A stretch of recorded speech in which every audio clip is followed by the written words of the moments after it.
சீயோன் விசுவாச தேவாலயம் வழங்கும் ஜீவ குரல். போதகர் விக்டர் ஞானராஜ் பல்லாண்டுகள் பீபா வானொலி மூலம் தேவ செய்தியினை வழங்கியுள்ளார். தற்சமயம் தென்னிந்தியாவின் திருச்சி பட்டணத்தில் உள்ள சீயோன் விசுவாச தேவாலயத்தின் போதகராய் இருக்கின்றார். அந்த ஆலயத்தின் ஆராதனையில் வழங்கிய அனலுள்ள கருத்தாளம் நிறைந்த செய்தியின் மூலம் ஆசீர்வாதம் பெறுங்கள்.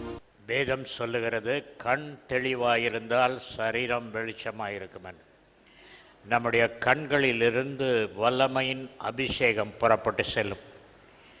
எலும்புகளில் அபிஷேகம் தங்கியிருக்கிறது என்று நான் சொன்னேன். எலும்புகளில் அபிஷேகம் தங்கியிருக்கிறது என்று நான் சொன்னேன்.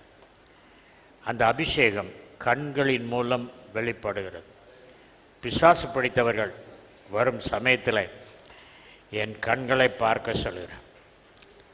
நான் பார்க்கும் பொழுது அது வல்லமையான கதிர்களாக அந்த பிசாசால் அதை தாங்க முடிவதில்லை. எனக்கு நிறைய ஸ்பிரிச்சுவல் சன்ஸ் இருக்காங்க. அதில்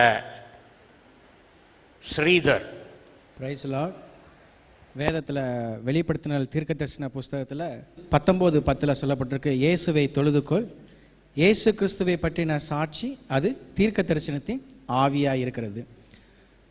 பாஸ்டருடைய சீடிஸ் நான் அதிக நேரம் அந்நிய பாஷை பேசி அந்த சீடிஸ்லாம் நான் கேட்டுக்கிட்டே இருப்பேன். அதில் ரொம்ப அதிகமாக கேட்குறது வந்து இயேசு கிறிஸ்துவோட ரத்தத்தை குறித்து. எங்கெல்லாம் இயேசு கிறிஸ்துவோடைய ரத்தத்தை குறித்து பேசுகிறனோ அங்கே தேவன் அந்த இடத்துக்கு வரார். கிரியேட்டிவ் மிராக்கிள்ஸ் நடக்குது. அது மட்டும் இல்லாமல் பாஸ்டர் அங்கே ஐயா வந்து அக்கினி புத்திரனே வருகன்னு சொல்லி ஒரு மெசேஜ் கொடுத்துருப்பார். அந்த மெசேஜை நான் கேட்டுக்கிட்டே இருப்பேன். கேட்டுட்டு இருக்கப்போ வீட்டில் ஒரு நாள் வந்து பார்த்திங்கன்னா என் மேலே எலியாவோட சால்வை எலிசாவுக்கு வந்தது மாதிரி ஒரு போர்வை என் மேலே வந்துச்சு. அதுலேருந்து பார்த்திங்கன்னா பயங்கரமான மிரக்கல்ஸ் போகிற இடங்கள்லாம் நடக்க ஆரம்பிச்சு. அதே போல் வெளிப்படுத்தின அதிலேயே 19:11 பார்க்குறப்ப ஒரு பரலோகம் திறக்கிறதை கண்டேன், அதில் ஏறி இருந்தவர் வெள்ளை குதிரையில் வருகிறாய், உண்மையும் நீதியுமாய் நியாயம் விசாரிக்கிறவர். அதுக்கு கீழே பார்த்தீங்கன்னா அவருடைய கண்கள் அக்கினி ஜுவாலையாக இருந்தது. அப்போ இந்த இயேசு கிறிஸ்து எனக்குள்ளேருந்து என் கண்ணு மூலியமாக இந்த உலகத்தை பார்க்குறான்னு சொல்லி அந்த கிரைஸ்டோட சிந்தை எனக்குள்ளே நான் அதிகமாக பெருக்கி கொண்டேன். இப்போ லாஸ்ட்டு மந்த்து வந்து கன்னியாகுமரி டிஸ்ட்ரிக்ட்லேயும் நார்கோல் அந்த பகுதியில் பார்த்தீங்கன்னா இந்த ஜஸ்ட் டச் பண்ணல, இந்த கண்களை பார்க்குறப்ப இந்த கண்ணால் அவங்கள பார்க்குறப்ப முடவர் நடந்தாங்க. Creative miracles. கேன்சர் அந்த ஸ்பாட்டில் கரைஞ்சிருக்கு, பிளட் கேன்சர் கரைஞ்சிருக்கு, நடக்க முடியாத முடவர்கள். பிசாஸ் வந்து ஜஸ்ட் கமாண்ட் பண்ணல, ஜஸ்ட் பார்த்தவொடனே எல்லாம் ஐயோ இயேசுவோட கண்கள் எரியுதுன்னு சொல்லி பயந்து ஓடுறதை நான் பார்த்தேன். Everything all of God's grace. ஆண்டவருக்கு என்னோட எல்லா மகிமை துதி கணத்தையும் நான் கொடுக்குறேன். இந்த ஆப்பர்ச்சுனிட்டியை கொடுத்த பாஸ்டருக்கு என்ன மனம் மறந்த நன்றியை தெரிஞ்சு. Philips daughter Deborah. என் பேர் டெபோரா. போன வாரம் ஃபாஸ்டர் ஆவிக்குரிய கண்கள் கழுகை பார்க்கும்னு சொன்னார். நான் உட்காந்து ரொம்ப ப்ரேயர் பண்ணேன், நானும் அந்த கழுகை பார்க்கணும், எனக்கும் அந்த ஆவிக்குரிய கண்கள் கொடுங்க அப்படின்னு ப்ரேயர் பண்ணேன். அந்த டைமில் என் ஷோல்டரில் ஒரு சிறகு பட்டி கீழே விழுந்துச்சு. அதை நான் சர்வீஸ் முடிஞ்சக்கப்புறம் அம்மா அப்பாட்ட காமிக்கலான்னு பேக்கில் எடுத்து வச்சேன். சர்வீஸ் முடிஞ்சக்கப்புறம் எடுக்கலான்னு தேடினா அதை காணோம். இதை பற்றி ஃபாஸ்டர்கிட்ட கேட்கல, ஆவிக்குரிய கண்களால் மட்டும்தான் அது பார்க்க முடியும் அப்படின்னாரு. இந்த அபிஷேகத்தை கொடுத்ததற்காக கர்த்தருக்கு ஸ்தோத்திரம். ஜெபித்த ஃபாஸ்டருக்கும் நன்றி. நாட்டுக்கோழி முட்டை வேணும்னு சொன்னேன். 43 நாட்டுக்கோழி முட்டை வந்துருச்சு. அதுக்கு நான் காசு கால்குலேட் பண்ணி கொடுக்குறேன் அப்படின்னேன்.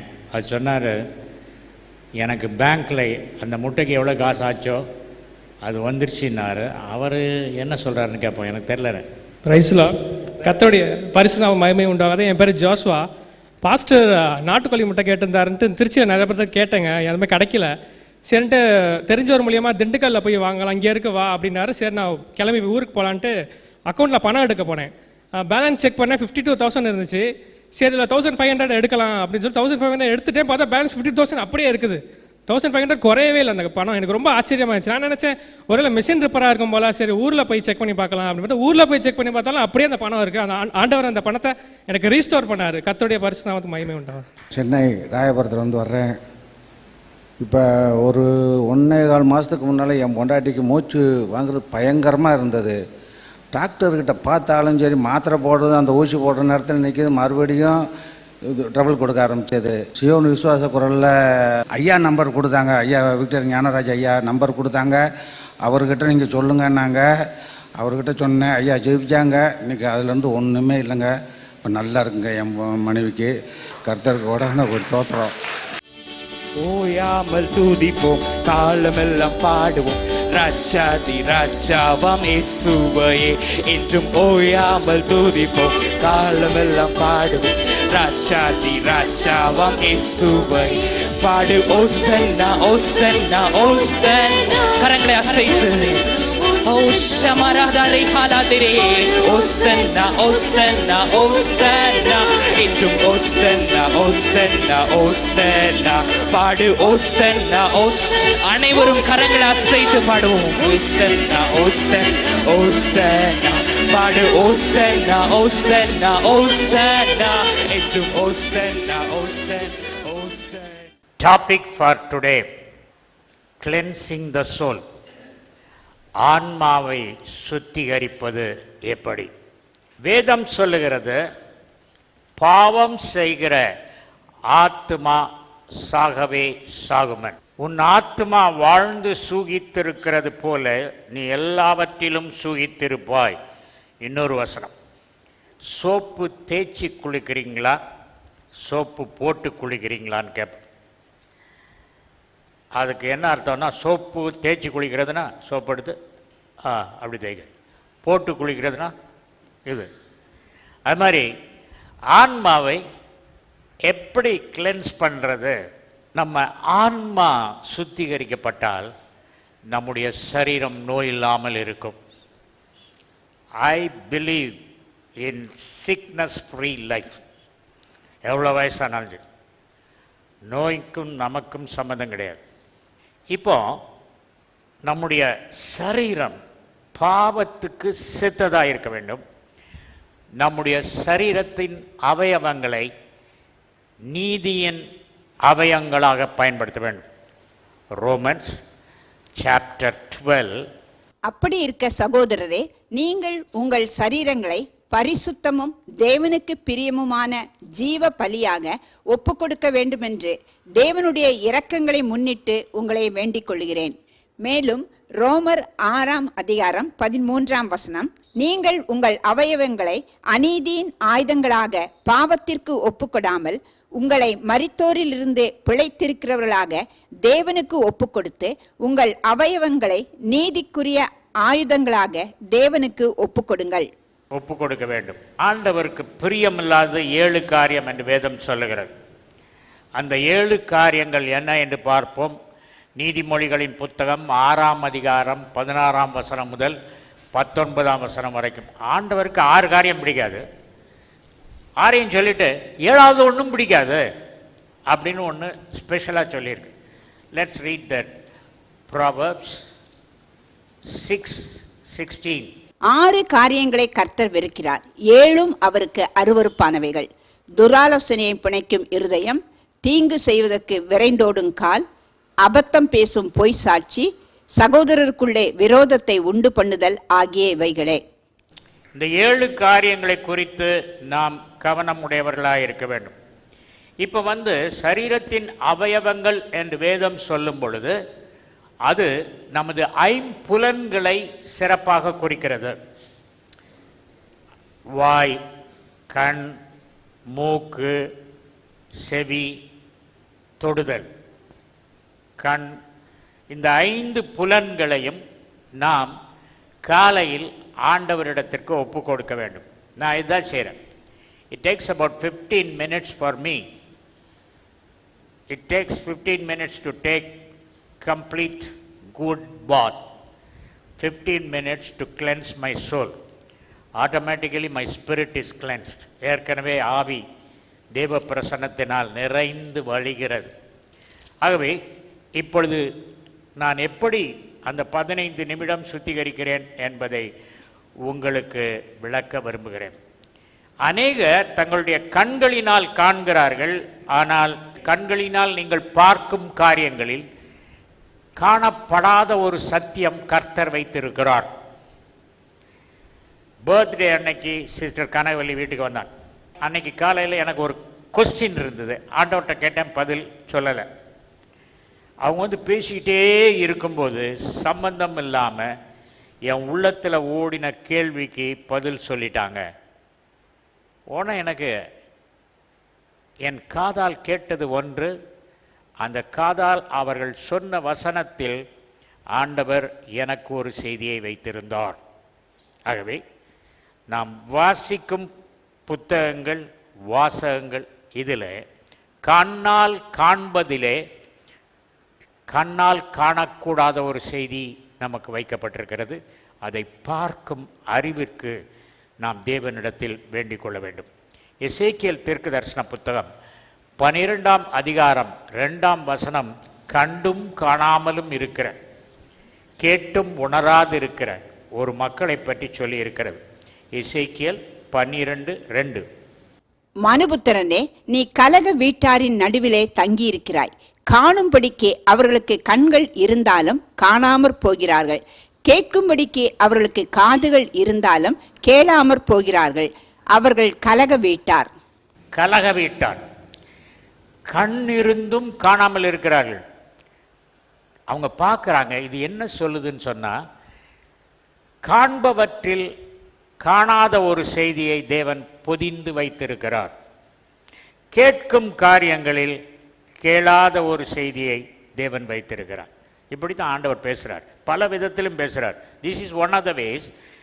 God, the things that we see, God has hidden something that you have to discover. அதான் கண் இருந்தும் காணாதவர்களாக இருக்கிறாள்னு சொல்லி. அதனால் யார் சொன்னாலும் என்னுடைய ஆவி அதிலிருந்து கிரிக்கெட் பாலை கேட்ச் பண்ணி அந்த வீரர்களை அவுட் ஆகிறது மாதிரி அந்த சத்தியத்தை அப்படியே பிடிச்சிக்கும்.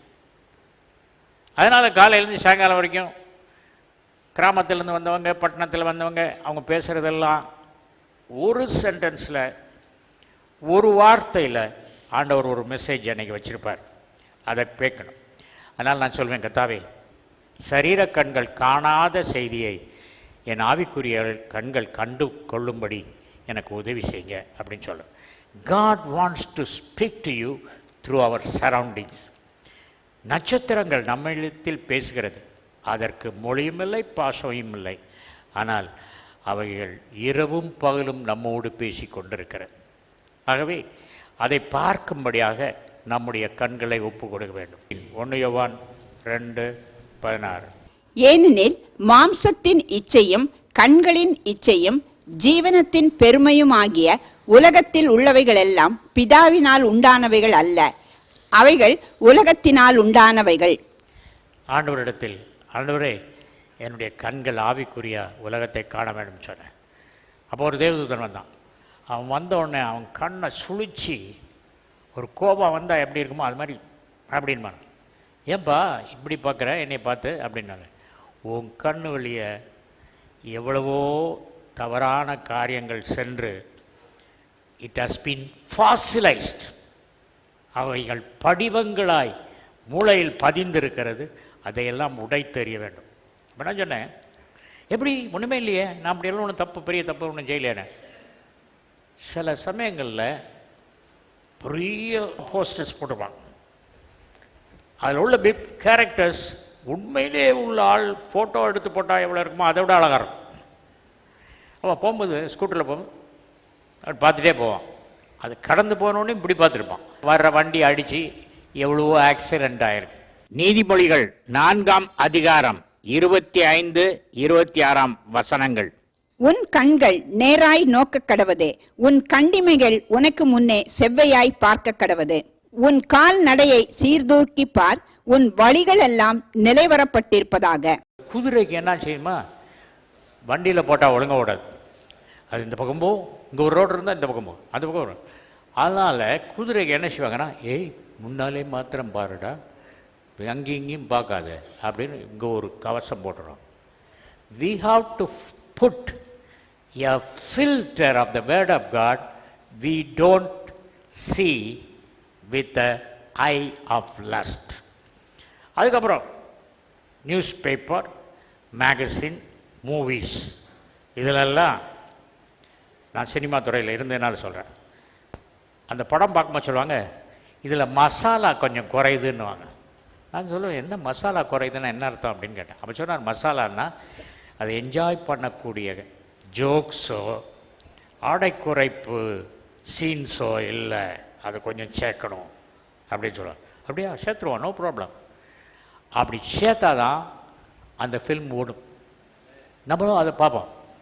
என்னப்பா இந்த படம் எத்தனை தடவை பார்த்தேன்? 12 தடவை பார்த்தேன், 14 தடவை பார்த்தேன். ஏன் பார்த்தேன்? அந்த ஒரு சீன்கா. இந்த internet is a tragedy in one sense. It's good, but mostly people watch pornography. ஒரு பெரிய டைரக்டர்ஸ் கான்ஃபரன்ஸ்க்கு நான் போயிருந்தேன். அப்போ ஃப்ரான்ஸ் நாட்டிலேருந்து ஒருத்தர் வந்து கேட்டார். அங்கே உள்ள ஒவ்வொரு டைரக்டர்ஸை பற்றியும் ஆண்டவர் ப்ராஃபஸி சொன்னார், அது அவர் கேட்டிருந்தார். அப்போது அவர் வந்து கேட்டார், என்னை பற்றி ஆண்டவர் என்ன சொல்கிறார் சொல்லு. நான் அவர்கிட்ட கேட்டேன், அவர் என்ன சொல்கிறாரு? இவர் ஒரு பெரிய கிறிஸ்தவ நிறுவனத்தின் தலைவராய் ஒரு பெரிய நாட்டில் இருக்கிறாரு, நல்ல சம்பளம் வாங்குறாரு, இவரை பற்றி என்ன சொல்கிறீங்க ஆண்டவர்? அவர் சொன்னார், திஸ் டைரக்டர் இஸ் வாட்சிங் போர்னோகிராஃபிக் சைட்ஸ் அப்படின்னார். அவர் கேட்குறார், என்ன சொல்லுப்பா ஆண்டவர் என்ன சொன்னார்? சொல்லட்டா சொல்லட்டா 3 தடவை கேட்டேன். சொன்னா கோவப்படாதங்க அப்படின்னா. அவர் கோவப்பட மாட்டேன் சொல்லிட்டேன். எந்திரிச்சு கண்ணில் தண்ணி வடிய போனவர் அடுத்த நாள் வந்து வீட்டுக்கு போய் என் ரூம் போய் ஆண்டவர்கிட்ட மன்னிப்பு கேட்டேன்னு சொன்னார். Okay, we have to keep our eyes very clean. பரலோகத்துக்கு போனதுக்கு அப்புறம் என் மூளையில் டெபாசிட் ஆன அன்வான்ட் சைட்ஸ் எல்லாம் அப்படியே எரேஸ்ட். அதனால தான் கண்களில் அப்படி ஒரு பிரைட்னஸ் இஸ் தேர், கண்களில் வல்லமை இருக்குது. பிசாசை நோக்கி பார்த்தா போதும் அந்த பிசாசு ஓடுது. I'll talk about the ears. எசேக்கியேல் 12ஆம் அதிகாரம் 2ஆம் வசனத்திலே, அவர்கள் காது இருந்தும் கேளாதவர்களாக இருக்கிறார்கள். மற்றவங்களுக்கு சிலருக்கெல்லாம் என்ன காதில் என்னென்னா கேட்கணும்.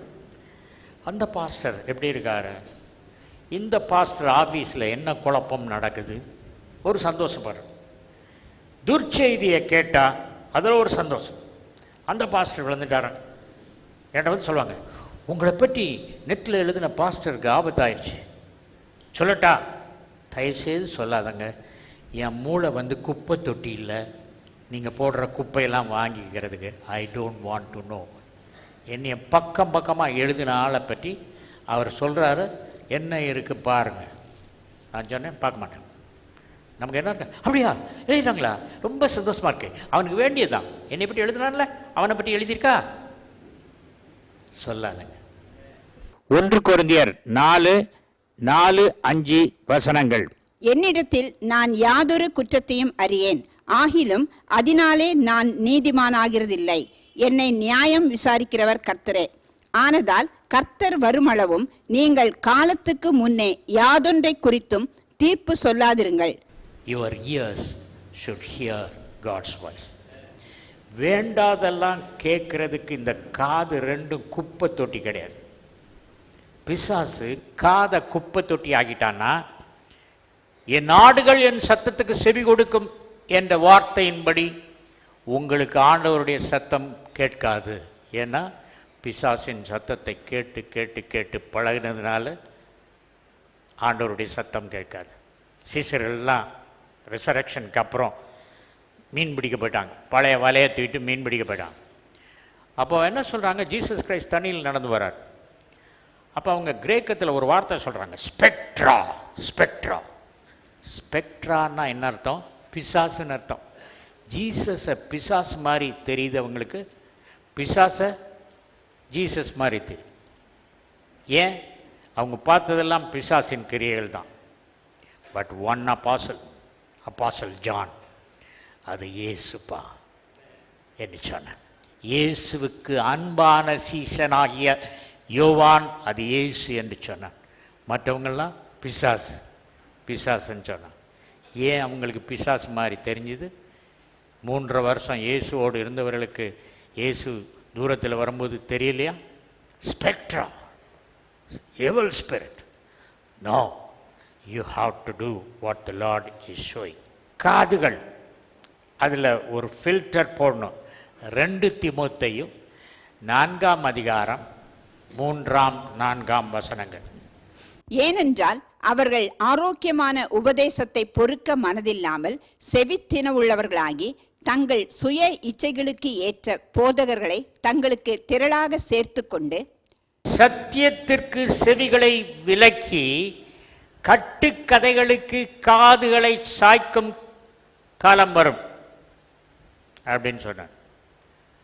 கர்த்தருக்குள் அன்பானவர்களே, நாம் எதை கேட்க ஆசைப்படுறோம்? அந்த வீட்டுக்காரருக்கு இப்படி நடந்தது, வேணும்தான், அவருக்கு வேணும்தான், இன்னும் கொஞ்சம் சொல்லுங்க அப்படின்னு. நாம் காது எதை கேட்குதோ, வாய் தவறானதை முதல்ல பிசாசு காதை கேட்க வைக்கும். அதுக்கப்புறம் அந்த காதில் கேட்டது இருதயத்துக்கு போய் நிரப்பும். இருதயத்தின் நினைவினால் வாய் பேசும்.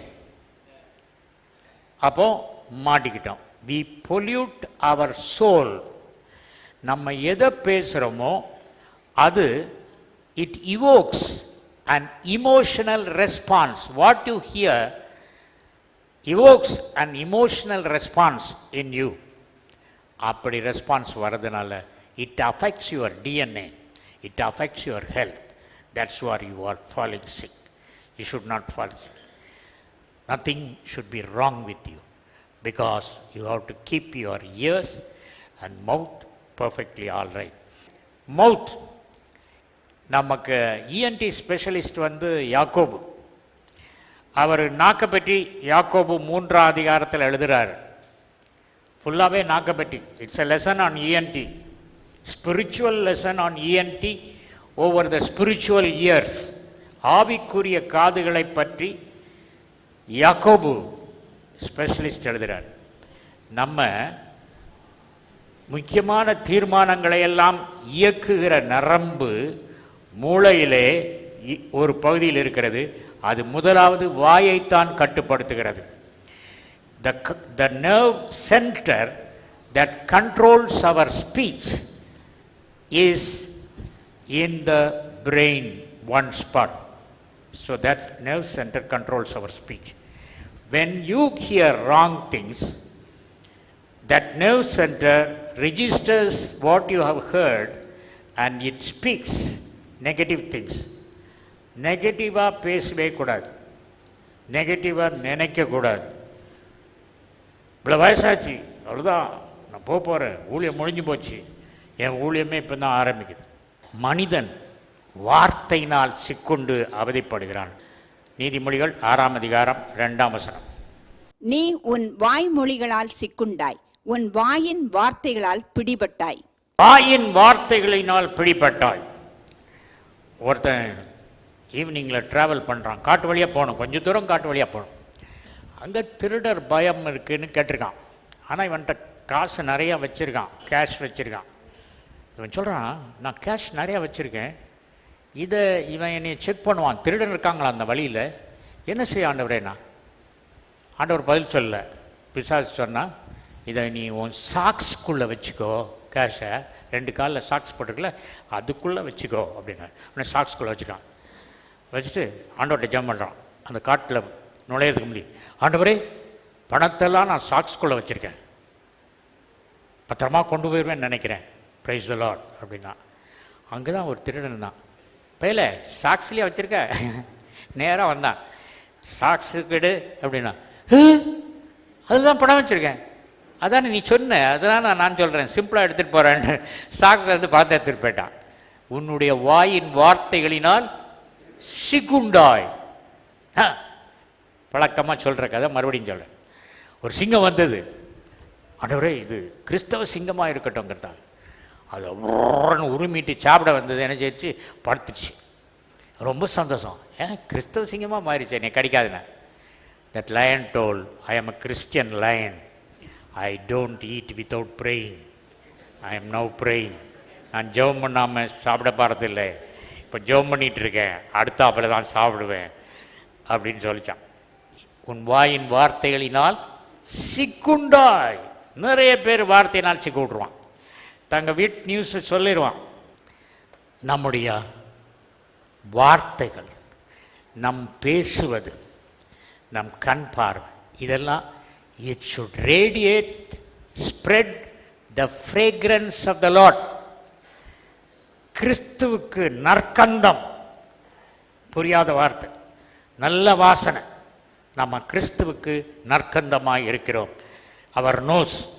2 கொரிந்தியர் 2ஆம் அதிகாரம் 15ஆம் வசனம். ரட்சிக்கப்படுவர்களுக்குள்ளேயும் கெட்டு போகிறவர்களுக்கு உள்ளேயும் நாங்கள் தேவனுக்கு கிறிஸ்துவின் நற்கந்தமாய் இருக்கிறோம். கிறிஸ்துவின் நற்கந்தம். நற்கந்தம்ங்கிறது புரியாத வார்த்தை போட்டிருக்காங்க. நம்ம நற்கந்தம் நற்கந்தம்னு சொல்லிகிட்டே இருக்கோம், ஏதோ கந்தகம்னு நினச்சிட்டு இருக்கோம். நற்கந்தம்னா நல்ல வாசனை. we are fragrance, சந்தன மனம். ஆண்டவருடைய வஸ்திரத்தின் மனத்தை உணர வேண்டும். அநேக தடவையில் நான் ஜெபம் பண்ணும்போது ஆண்டவர் வரார். அவர் வந்தாருங்கிறத நான் கண்ணால் பார்க்க முடியாது, என் மூக்கு சொல்லும். அவருடைய வஸ்திரத்தின் வாசனை நீ உணர்கிறாய். வஸ்திரத்தின் வாசனை உணர்றதுனால மூக்க மாத்திரம் திறந்துடுவார். வாசனை தெரிஞ்சு அவர் வந்திருக்காருன்னு தெரியும். நாம் மற்ற மக்களுக்கு நற்கந்தமாய் இருக்க வேண்டும், மற்றவர்களுக்கு உதவி செய்ய வேண்டும். எவ்வளோ கஷ்டப்படுற எத்தனை பேருக்கு ஆறுதல். தற்கொலை செய்வதற்காக கடைசி துணிந்து போன மக்களுக்கு கர்த்தர் விடுதலை கொடுத்திருக்கிறார். இயேசு கிறிஸ்துவின் இணையற்ற நாமத்தில் உன் சரீரத்தை சுத்தமாய் சோப்பு போட்டு, எந்த சோப்பு நல்லது என்று போட்டு ஆரோக்கியமாய் வைத்திருக்கிற மகனே, இயேசுவின் இணையற்ற நாமத்தில் உன் ஆத்துமாவையும் காத்துக்கொள், உன் கண்களை காத்துக்கொள், உன்னுடைய உதடு, நாக்கு, வாய் எல்லாம் கர்த்தரை மகிமைப்படுத்தும் வார்த்தைகளையே பேசட்டும். உன் காதுகள் உன் மெய்ப்பராயிருக்கிற, உனக்கு மெய்ப்பராயிருக்கிற ஆண்டவருடைய குரலை கேட்கட்டும். You judge not that you may not be judged. நீ மற்றவர்களை நியாயம் தீர்க்காதே. நியாயம் தீர்க்கும் பொறுப்பு தேவனுக்குரியது. அதை அவர் சரியாய் கடைசி நாளிலே செய்வார். நியாயம் தீர்க்காதே, வேண்டாததை எழுதாதே. அநேகர் கேட்குறாங்க, இந்த அற்புதம், பணம் பெருகும் அற்புதம் வேதத்தில் எங்கே இருக்கிறது? 5 அப்பம் 2 மீனை மாத்திரம் தேவனால் பெருக்க முடியும், வேறு எதையும் பெருக்க முடியாது என்று பைபிள் சொல்லுகிறதா? அப்படி இது எங்கே சொல்லி இருக்கிறது என்று என்னிடத்தில் கேள்வி கேட்கிறவர்களுக்கு நான் கேட்கிறேன், வேதத்தில் சொல்லப்பட்டிருக்கிற எத்தனை காரியங்களை நீங்கள் செய்திருக்கிறீர்கள்? பிலேயாமின் கழுதை பேசியது, உங்கள் வீட்டு நாய் குறைத்ததை நீங்கள் என்ன என்று புரிந்து கொண்டிருக்கிறீர்களா என்று. தன்னுடைய வாழ்க்கையில் வேதத்தில் உள்ள எத்தனையோ காரியங்களை அவர்கள் தங்கள் வாழ்க்கையில் அனுபவிக்கவில்லை. நீங்கள் இயேசு சொன்னதையும் செய்வீர்கள், மேலான கிரியையும் செய்வீர்கள். இயேசு செய்த கிரியைகளை வேதம் எழுதியிருக்கிறது. மேலான கிரியைகளை பற்றி வேதம் எழுதியிருக்கிறதான்னு கேட்டேன். எழுதியிருக்கா? எழுதணுன்னா நீங்கள் ஒவ்வொருத்தரும் செய்கிற மேலான கிரியை எழுதுனா அதே 20 பைபிள் ஆயிரும். சரியா? அதனால மேலான கிரியை ஆண்டவர் செய்யும்போது அது வசனத்துக்கு விரோதமாக இருக்காது. அது சரி. இந்த வசனத்தை எப்படி சொல்லியிருக்கு? முந்தி காலத்தில், பழைய ஏற்பாட்டு காலத்தில், கண்ணுக்கு கண், பல்லுக்கு பல். கிரிக்கெட் பால் எறியும் போது ஒருத்தருக்கு பல் போயிடுச்சு. டே, என் பல்ல 2 போயிடுச்சு, ஓம் பந்து பட்டு, நான் ஓம் பல் 2 அடிக்கிறேன். பைபிள் அப்படி தான் சொல்லியிருக்கு. செய்ய முடியுமா? பைபிளுக்கு விரோதமாக. புதிய ஏற்பாடில் சத்துருக்களை சிநேகிங்கள்னாரு, பல்லுக்கு பல் அடினாரு, கண்ணுக்கு கண் அடினாரு, சத்துருக்களை சிநேகினாரு. அப்போ அது மாறலையா? இதில் குழந்தைகளுக்கு எழுதுன இருக்குது. இதெல்லாம் பேபீஸ் என்னன்னு தெரியாமல் பேசுகிறாங்க. பரவாயில்ல ஆண்டவரே, மன்னிச்சிருங்க. இயேசுவின் நாமத்தில் ஆமென். ஜெப உதவிக்கு தொடர்பு கொள்ள வேண்டிய மொபைல் எண் 915345100944. போதகர் விக்டர் ஞானராஜ் அவர்களின் ஆழமான வேத ஆராய்ச்சி விளக்கங்கள் MP3யிலும் DVD ப்ளூரேக்களிலும் கிடைக்கும். எங்கள் முகவரி ஜீவக்குரல் 18/32 மங்கம்மாள் சாலை, KK நகர் அஞ்சல், திருச்சி 620021, தமிழ்நாடு, இந்தியா.